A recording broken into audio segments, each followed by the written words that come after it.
ולבני לוי הנני נתתי כל מעשר בישראל נחלה חלף עבודתם אשר הם עובדים את עבודת אוהל מועד. Donc là, la Torah nous amène ici qu'à la fin de la paracha, le din des Lévim, qui représente en vérité le Shevet Lévi, pour lequel Akadosh Baruch Hu demandait à tout Am Israël, Pashut, de leur donner le Maaser. Makavana, de leur donner la possibilité de pouvoir être consacrés à la Torah, à la Avoda, à tout ce qui incombe sur eux. Et donc, Am Israël doit se soucier, Kavechol, de pouvoir pourvoir leurs besoins et ne pas les obliger à sortir travailler ou aller chercher, faire des études, etc. Donc c'est Nahalat Alivim. Le Rambam, il ramène,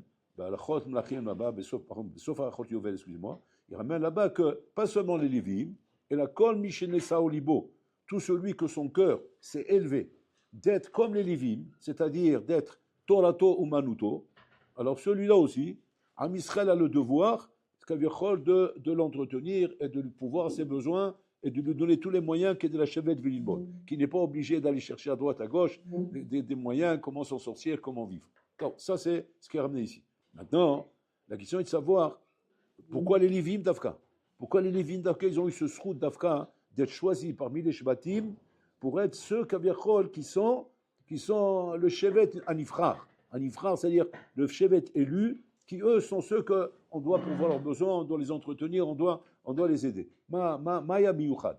Alors là, on nous ramène, Rabotai, on nous ramène dans le Midrash Rabbin, le Inyan des Lévim, qu'on ramène comme ça que lorsque Paro, il a Kavichol mis la main sur Sarah et Menou, lorsqu'Abraham Avinu, il est parti de Canaan, parce qu'il a vu qu'il y avait la famine là-bas, là où Hachem il l'a envoyé, et donc à cause de ça, il a dû partir maintenant, il a dû partir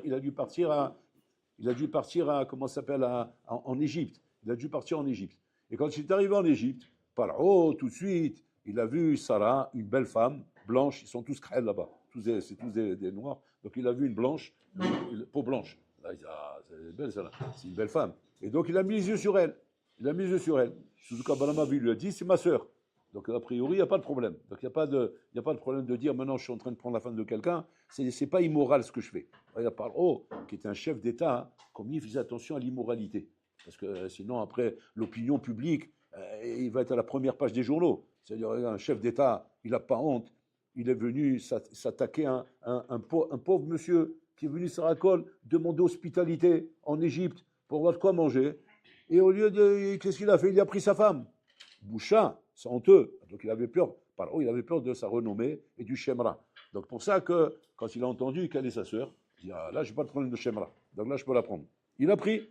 Mais dans la nuit, un malach qui était là-bas, qui protégeait Sarah, il y a mis une tareha Paro. Et Paro, il a compris, bon, il ne faut pas s'approcher de Sarah.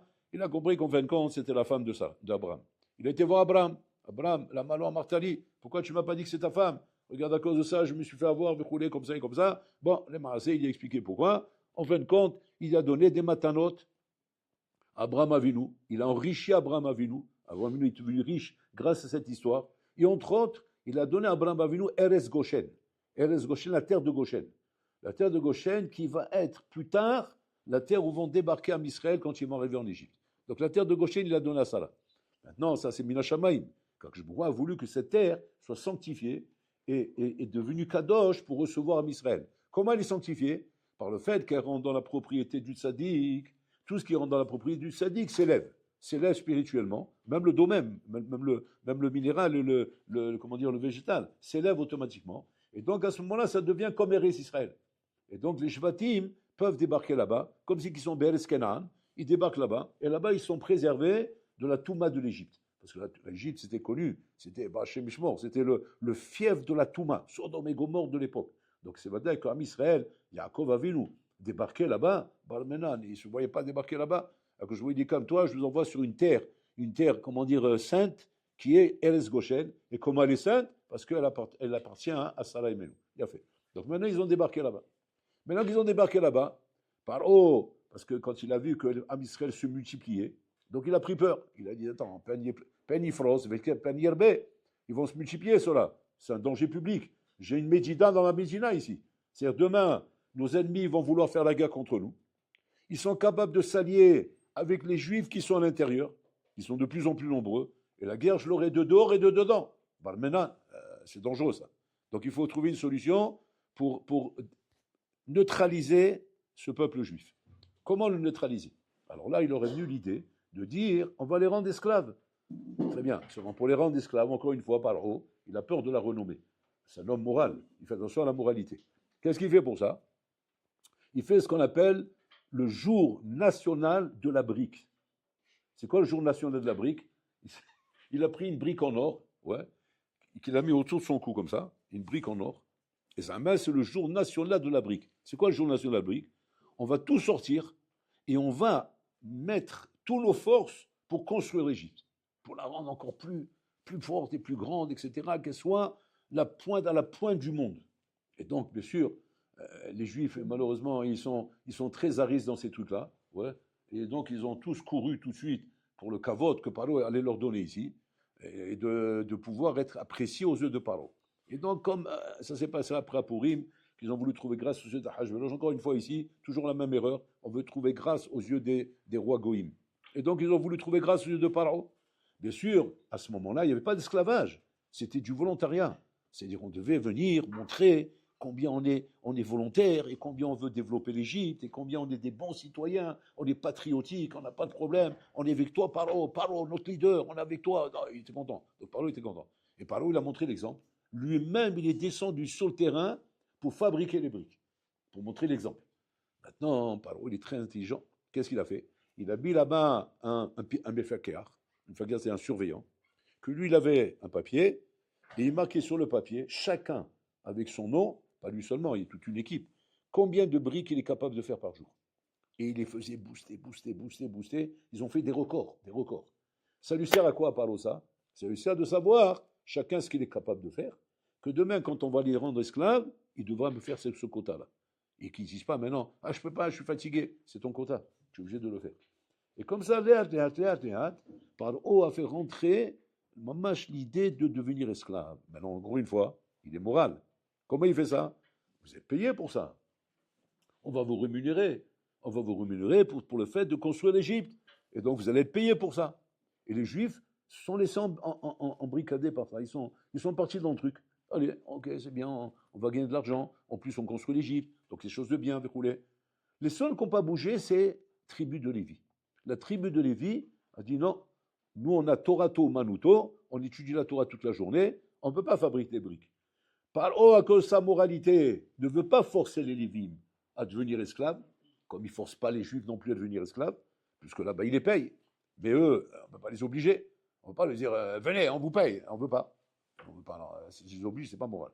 Donc, ils ne les obligent pas. Donc, il les a laissés là-bas. Maintenant, d'un autre côté, c'est conseiller à Paro, il lui dit mais attends, on n'a pas résolu le problème. Si tu as une tribu là-bas qui n'est pas touchée, cette tribu-là peut se retourner contre nous. Donc il faut que tout le monde soit touché par ça. Qu'est-ce qu'on fait maintenant? Alors il réfléchit, il dit on a compris ce qu'on va faire. C'est pour vous dire, Atsoum, vous allez voir comment En Khadash Tachat Hashemesh. Ce qui s'est passé à l'époque, c'est ce qui se passe aujourd'hui. Vous allez voir comment. Qu'est-ce qu'il fait Paro? Il dit ok. Il a écouté ses conseillers, ils ont trouvé un nouveau stratagème. C'est quoi le stratagème? Celui qui travaille, qui fait les briques, il sera payé. Celui qui ne travaille pas et ne fait pas les briques, il ne sera pas payé. C'est-à-dire, on lui coupe les vivres. Il n'y a pas de vivres. Donc, tu arrives à un stade où, Kabirol, l'Égypte ne te donne aucune ressource pour pouvoir te nourrir. Tout fermé.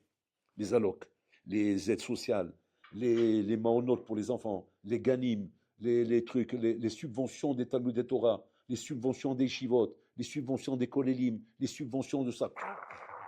On ferme tout. Et pourquoi on ferme tout? Devinez, ils vont être obligés de venir travailler. Parce que s'ils ne viennent pas travailler, il n'y a plus de subvention. Et ça, c'est moral. Parce que même tous les pays du monde, ils vont dire, c'est normal, c'est normal. Ils ne veulent pas mettre la main dans les obligations du pays. C'est-à-dire qu'ils se dérobent des obligations qu'ils ont dans le pays. Alors, c'est normal que par là, maintenant, ils mettent un veto. Tout à fait normal. Donc ça reste dans la moralité. Et comme ça, Paro était persuadé, ça ne va pas durer longtemps. Dans quelques temps, tu vas voir toute la tribu des Lévi'im venir travailler. Ils vont tous débarquer. Donc, à sa grande surprise, le temps passe, personne ne débarque. Personne ne débarque. 1 mois, 6 mois, 1 an, 2 ans, 10 ans. Ils étaient esclaves pendant 210 ans. L'esclavage a commencé à devenir de plus en plus dur. C'est-à-dire que plus on allait, et plus il serrait. Peu à peu, il a enlevé les subventions. Même ceux qui travaillaient, c'était quoi leur salaire? Le salaire, c'est le pain qu'on vous donne. C'est ça votre salaire. C'est-à-dire le pain qu'on vous donne, la ration de pain qu'on vous donne, c'est pour votre salaire. C'est votre salaire. C'est plus une paye tous les mois. C'est ça ton salaire. C'est ta ration d'eau, ta ration de pain. Pour ça, tu travailles maintenant. Pour gagner ta ration. Bien sûr, on s'accoutume à tout dans la vie. Et peu à peu, on s'habitue. Pardon, il a fait ça sur une longue période. Il a pris longtemps. Et là, c'est devenu kilo normal. Parce qu'on s'habitue à tout, malheureusement, dans la vie. Un homme s'habitue à tout. On appelle ça koristaglout. Mitraglim l'école d'avar. On s'habitue à tout. Et à la fin, on dit, ben c'est ça, c'est la vie. C'est comme ça, c'est la vie. Maintenant, le problème, c'est quoi? Maintenant, le problème, c'est le tribut de Lévi. Parce que là, maintenant, nous, on est arrivés à Pat Vamel Artochan. On n'est plus en train de recevoir des subventions où maintenant, les Chaora, il n'y a plus rien. Comment les Lévis, ils ont tenu jusqu'à maintenant? Il s'est avéré que quoi? Qu'en vérité, que les Bnei Israël donnaient aux Lévi'im leur maaser, comme c'est marqué dans le Pasouk. C'est-à-dire qu'ils donnaient leur maaser aux Lévi'im. Donc les Lévi'im, tant que les Bnei Israël recevaient leur paye, qu'est-ce qui se passait? Ils recevaient des Bnei Israël de toutes les tribus le maaser qui leur permet de tenir. Bien sûr, ce n'est pas une grosse paye parce que c'est que le maaser, mais c'est comme un avraire. Il ne reçoit jamais une paye comme un bonhomme qui travaille. Il reçoit sa petite paye de d'avraire et avec ça, il tient. Et comme ça, ils ont tenu les Lévi'im comme d'avrichim. Donc vous voyez, il n'y a rien de nouveau. En chadash tachat hashemesh. Jusqu'au moment où Paro, il a enlevé les payes, il a commencé à enlever les aides, et maintenant vous allez travailler pour votre pain, pour le pain et l'eau. Bon, ça devient dur là. Là, il s'est dit, avec ça, ils vont craquer. Mais maintenant, à notre grande surprise, qu'est-ce qui se passe? Ils donnent encore le maaser du pain et de l'eau qu'ils ont. Ça tsoum. C'est le bonhomme, il reçoit une ration de pain. Ration de pain, c'est-à-dire c'était Metsumsam, très réduit. Réduit, mamash, pratiquement, calculé en mamash, comment dire, en millimètres près de la quantité de ce qu'on a besoin pour manger. Pas on leur donne en abondance, on leur donne des cartons de pain. Bidou de les rations. Et malgré tout, qu'est-ce qu'ils faisaient les bénis Israël, Rabotai? Ils donnaient de leur part pour les Lévim. On raconte là-bas dans une histoire, là-bas dans le Midrash, là-bas, qu'à un moment donné, un enfant, il est venu voir son père. Il dit, papa, on a tout juste de quoi manger. On travaille dur toute la journée. On travaille dur. Ils ne travaillaient pas, ce pas des fonctionnaires derrière un ordinateur.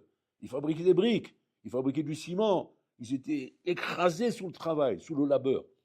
Si tu ne manges pas quand tu travailles dur comme ça, mais tu ne tiens pas. Tu ne tiens pas, il faut manger. Il faut un peu d'énergie. Qu'est-ce qu'ils mangeaient? Tu vois qu'ils leur donnaient des entrecôtes? Voilà, du pain et de l'eau. Et comme ça, ils mangeaient à Rabotai. C'était l'esclavage. Ils endurcissaient jusqu'au point, ils étaient au matzav le plus yaroud qu'on peut imaginer, dans le matzav de l'esclavage. Le Midrash, il raconte qu'un enfant, il a dit à son père, papa, tu ne peux pas enlever de notre pain. C'est le pain dont on a besoin pour vivre. Tu sais très bien qu'on dort le soir et on a faim. On dort en ayant faim. On n'est pas rassasié, papa. Quand un enfant, il dit ça à son père. Papa, on n'est pas rassasié. Est-ce que le père, il va dire, non, il faut quand même donner aux Lévim. Maintenant, les Lévim, tu les vois, ils sont tout roses. Ils ont un jour rose. Ouais. Ils ne sont pas maigres. Ils sont bien narins, ils se portent bien. Parce qu'ils étudient toute la journée. Ils n'ont pas de... Il n'y a pas d'esclavage là-bas roulé. La vie, elle est belle. Ouais. On est Béalès Goshen. En plus, il y a la plage là-bas, pas loin, etc. Il y a le Ben Azmanim. Le Ben Azmanim, eh bien, on va au parc Hafez Haïm. Et il y a des attractions, Inyanim. Mais aussi, en même temps, régulièrement, on vient pour demander, bien sûr, notre ration. Nous, c'est prêt? Le sac, il est prêt? Quel sac? Pour manger. Il vient comme ça frapper. Il frappe. Qu'est-ce qu'il voit? Qui c'est qui ouvre la porte? Un squelette. Un squelette qui, on lui voit la peau sur les os, qui tient Békochi debout. Ravod, tenez votre ration. Et le Lévi prend la ration. Tiskel et misvot, Toda Rabba. Shatora tagen beatra. Bisrut ta Torah, que tu continues à donner comme ça, tous les jours. Amen. Et l'autre, ils sont comme ça. Et les enfants, ils sont derrière, ils ne comprennent rien. Ils disent, mais nous, on n'a pas de quoi manger. On a besoin de manger. On est écrasé sous le travail. Papa, on va mourir. Papa, j'ai la tête qui tourne. Je sens que je suis faible. Il dit non, rien d'avoir cassé. N'aie pas peur, mon fils. Il ne peut rien t'arriver tant que ce qu'on donne ici, on le donne à la Torah. Et comme ça, ils raisonnaient leurs enfants. Ils raisonnaient leurs enfants. Quel écart que Rabbi Shimon Bar Yochai, il dit, cette génération-là de l'Égypte, ouais, c'est une génération que le monde n'a jamais connue et qu'il ne connaîtra plus jamais. C'est-à-dire quoi? Pourquoi il dit ça, Rabbi Shimon? A priori, ce n'est pas une génération aïe aïe aïe. Ils sont arrivés presque au 50e degré de Touma là-bas. Ils étaient presque au Vodazala. Alors de quoi on s'étonne? On s'étonne de ce maassé qu'ils faisaient. Et quand Rabbi Shimon lui-même, il dit qu'on est loin de la madrega de ce dor-là.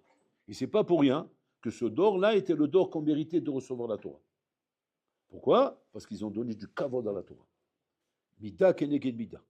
Vous avez donné le kavod à la Torah, vous étiez moser nefesh pour la Torah, vous méritez de recevoir la Torah. Et c'est eux qui ont reçu la Torah.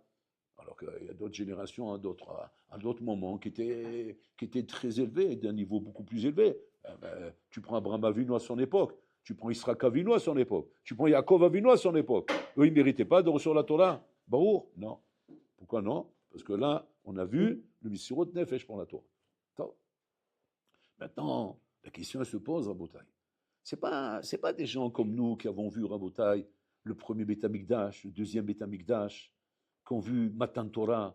Ils n'ont pas vu Matan Torah, ils sont en Égypte encore. Ils n'ont rien vu, Rabotai. Il n'y a plus rien. Ils ont oublié Yaakov Avinu. On est des générations qui sont déjà loin derrière Yaakov Avinu. Donc il n'y a plus rien. Ce sont des enfants qui naissent dans l'esclavage. Ils ne voient rien. Ils voient Rabotai que de l'esclavage du matin au soir. Ils voient un truc qu'ils ne comprennent pas. Comment leur père prend de la ration et donne au Shevet HaLevi. Et les enfants, ils disent, mais papa, mais on les voit, c'est des gaillards, ils sont bien, ils ne sont pas maigres, ils ne sont pas comme nous, ils ne sont pas écrasés. Peut-être il faudrait leur dire qu'ils viennent travailler, eux aussi, qu'ils mettent la main à la pâte, pour qu'ils reçoivent leur ration directement. Pourquoi on va prendre de nous? La main, les ma'et mitanu. Et là, à ce moment-là, le papa, il leur répond, à la Torah, on la momed. Sur la Torah, le monde y tient. S'il n'y a pas la Torah, le monde y s'écroule. Donc si tu veux savoir, mon fils, pourquoi je donne ma ration à ce juif-là, parce que sans lui, je n'ai plus de srout kiyum dans ce monde. Donc si je vis aujourd'hui, dans l'esclavage où je suis, dans la peine où je suis, dans l'effort où je suis, c'est grâce à la Torah. Donc c'est lui mon oxygène. Lui, c'est comme tu dis maintenant, ouais, arrête de me donner ta moitié de pomme, ouais, parce que sinon, on va t'enlever le masque d'oxygène avec lequel tu respires. Si on t'enlève, c'est plus la moitié de pomme qui va te faire vivre. Parce qu'avec ça, tu as plus d'oxygène, donc tu vas mourir. Donc, que pour qu'il soit d'accord de me laisser l'oxygène, la réanimation, que je lui donne la moitié de ma pomme. Ah, en attendant, j'ai mal au ventre. Ouais, mais en attendant, tu respires. Et sans ça, tu meurs. Et ça, ils avaient compris ça. En chadash tachat hashemesh. Nous sommes en montagne devant la même épreuve aujourd'hui, devant le même Nisayon. Même Nisayon. C'est quoi le même Nisayon? Devant le même Nisayon. Où maintenant, Pitom, on est en train de dire, c'est pas normal. Le Olam Torah, il doit comprendre qu'on est devant une situation qui est une situation très dangereuse. Il faut aller, à l'armée. Il faut s'enrôler dans l'armée. Il faut faire les choses. Il faut défendre ce pays. C'est logique ce qu'ils demandent. Très logique. Mais c'est logique ce qu'ils demandent. Ils sont pas en train de demander d'aller en boîte de nuit. Ils sont en train de demander d'aller en discothèque. Ils sont en train de demander de porter la halouka, c'est de porter le koshi qu'on a ici. On doit tous mettre la main à la pâte. Et d'abord, quand c'est que nous, on est là-bas, vous êtes en train d'étudier, on ne fait rien. Et les marassés, qu'est-ce qui se passe? Ils sont en train de couper les vivres. Il n'y a plus d'aide au Yeshivot, il n'y a plus d'aide au Kolelim, il n'y a plus d'aide à Saïla. On est en train de serrer, comme il a fait Paro. C'est la même chose, Rabotai.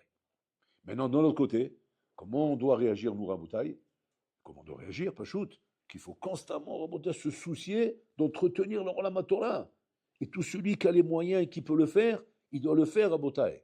C'est ce qu'il est sorti Rav Don Londo, Rabotai. Rav Don Londo, il est sorti là maintenant dernièrement. Il a dit, si maintenant il a Chinami, c'est plus l'État qui nous soutient, eh bien, Nachinami, ça sera nos frères juifs qui vont nous soutenir. Nos frères juifs. Regardez ce qu'il a dit. Dans la Torah, que même un bonhomme, et Nachinami, qui vit dans la pauvreté, qui n'a pas de quoi vivre, ouais, il doit donner sa part pour entretenir le Olam Torah. Maintenant, Kalvachomer, c'est des gens qui ont des moyens. Mais il dit même le bonhomme qui est dans la pauvreté. Pourquoi? Parce que ça, c'est ta source de vie. Et ça, si tu l'as pas compris, si tu n'as pas compris l'importance de la Torah. C'est-à-dire quoi? C'est-à-dire que là, on est dans un dor rabotai, comme dit Rav Dessler, dans Mirta Miliaou, qui est, enfin, des Mishira, on est à la veille du Mashiach, et que là-bas, il explique, Mirta Miliaou, qu'on va arriver à un dor de Mifran, un Mifran. On sera mis en examen. En examen de savoir comme ça.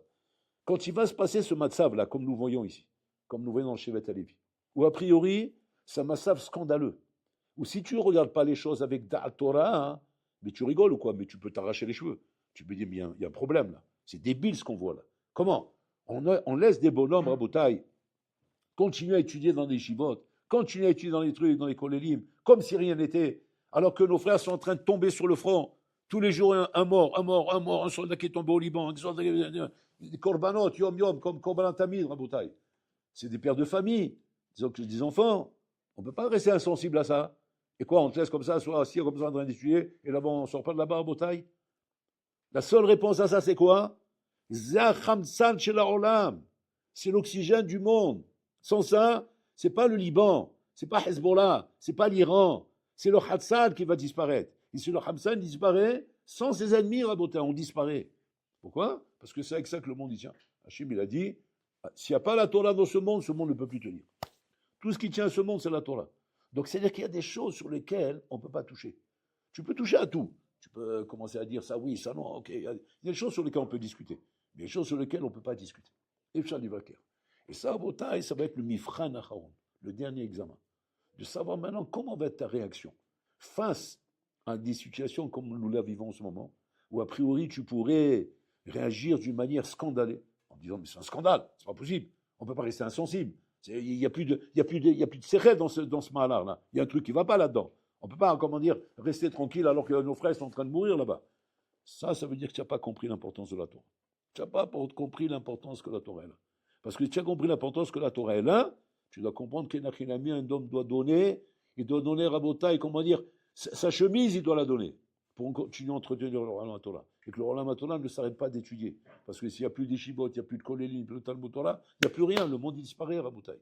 Et ça, c'est le Mifran Acharon dans lequel nous sommes, où nous voyons que l'histoire revient sur elle-même. C'est-à-dire, En Chadash Tachas Leshemesh. Mashaya, c'est Mashiyeh. Mashaya, comme c'était là-bas, ça recommence, Rabotai. Ce qu'ils sont en train de faire, c'est ce que Paro il a fait. Et les Maasé, on croit que de cette manière, Rabotai, on va pouvoir, Shalom, arrêter le Olam Torah. Si on arrête le Olam Torah, on arrête le monde. Le monde, il ne tourne plus. C'est comme il a dit Koshbourou. Il nomme Samti, Chukot, Mishpatim, Ba'olam Hazeh, Kot Shamaim, Va'ares, Lo Samti. Même les Chukim du Shamim, Va'ares, qui sont les Chukom la Piteva, sur lequel tient le monde, même ça tombe. Pourquoi? Parce qu'il s'takel Ba'oraita ou Baralma. Hachim, il a regardé la Torah, il a créé le monde avec la Torah. Donc, c'est que la Torah, c'est le plan du monde. Si le plan du monde, Bichlal, s'arrête d'exister, le monde, il arrête d'exister. C'est fini, il n'y a plus de monde. Et ça, c'est ça le Mifran Acharon que nous avons en ce moment, de comprendre l'importance que la Torah est là. Et de ne pas tomber dans des discours serak. Discours serak, c'est des discours à bataille qui ne amènent aucune tosaha. C'est quoi? Sache que tu réponds. Dam alachiv la picoros. Sache que tu réponds à la picoros. Tu ne peux pas commencer à répondre des réponses politiques. Des réponses politiques, tu vas dormir debout. La réponse qu'il faut donner. C'est quoi? Sans la Torah, le Olam ne peut pas exister. Kalvachomer et Israël ne peut pas exister sans la Torah. Et ça, c'est la base de la vie, Rabotai. Après que cette chose-là, une achinami, est présentée comme ça, alors bon, le Olam Vadaï qu'il aide. Hachem, il aide à convaincre les cœurs à accepter ce discours. Maintenant, Vadaï, c'est pas tout le monde qui est d'accord avec ça. Mais en attendant, c'est ça le Hémet. Et ce Hémet, Rabotai, le Mifran Acharon, c'est voir combien tu es en accord avec ce Hémet. Et combien, Chaz et Shalom, tu ne te laisses pas embrouiller par la pression qu'il y a en ce moment dans l'Olam Rabotai. On vit une pression très très forte. Vous ne le sentez pas parce que vous n'êtes pas connecté dehors. Bon, Hachem, vous êtes préservé dans l'Olam Torah. Mais dehors, c'est soer. Mais c'est soer. C'est la fin du monde dehors. Vous ne vous rendez pas compte ici. Mais c'est la fin du monde dehors. Dehors, c'est la fin du monde Rabotai. Ils arrêtent les Bahourim dans les rues. Ils arrêtent, ils les mettent en prison. Ils tombent sur un Bahour, en prison. Et à tel point, ils ont dit, mais combien de prisons il vous faut pour mettre tous les Bahourim en prison? Ils ne savent plus quoi faire. Mais en attendant, alors ils se disent, bon, alors, on va couper les vivres. Couper les vivres. C'est quoi? Il n'y a plus d'argent, plus de ça. Un Avrer, un Mota, il ne roule pas sur l'or. Il vit avec les petites aides qu'il a. Si on lui enlève tout ça, c'est fini, il n'a plus rien de quoi tenir. Alors, dans Blondeau, il a sorti, il a dit, Maintenant, c'est à nous de tenir le Olam Torah. On ne peut plus compter sur l'État, c'est à nous de tenir le Olam Torah. Donc regardez un peu où on est arrivé en Bouteille. On est arrivé Bidjouk, Hazara à case départ, comme ça s'est passé en Égypte, où ils prenaient de leur ration pour donner un Bouteille au Bnei Torah pour qu'ils continuent à étudier. Ça nous donne à nous, un moussard, que si Hachem il fait comme ça dans le monde, ça nous fait comprendre à Bouteille l'importance du Limut Torah. Ça nous fait comprendre l'importance du Limut Torah. Parce que impossible en Bouteille que ce malheur-là puisse exister, d'une manière logique je parle, si ce n'était pas que la Torah elle a une importance aussi grande. Impossible. C'est illogique. C'est surhumain. C'est pas normal qu'on impose, Rabotai, comment dire, une discipline pareille dans le monde, si ce n'est pas que le Olam Torah représente le Khamsan, c'est l'oxygène du monde. C'est impossible. En tout cas, si tu avais un Safek jusqu'à maintenant, là tu le vois que c'est Badaï. Là tu vois que c'est Badaï, que la Torah représente le Khamsan du Olam. Donc à partir de là, Badaï que tu dois te rendre compte, maman, du srout que tu as, de t'asseoir et étudier la Torah. Comme tu as zoché, que Bisroutral, Olam il est Omed. Grâce à toi, le monde y tient. Grâce à toi, le monde il existe. Grâce à toi, le monde peut continuer à exister. Grâce à toi, Israël elle existe en bataille. Et pas de se tromper, Haz de Shalom. On prie pour nos chayalim, que Dieu les protège et qu'il leur donne les kochot, Rabotai. Mais même le chayal qui est là-bas, qui a compris la vérité, lui-même il te dit, c'est grâce au Bnei Torah qu'on étudie, qu'on reste en vie. C'est grâce à eux qu'on arrive à être sauvé de tous ces ennemis qu'on a, Rabotai. Et ça, c'est le Yesod qu'on apprend ici. بحنيا من طول ما حفظ سبان سيكو يقدير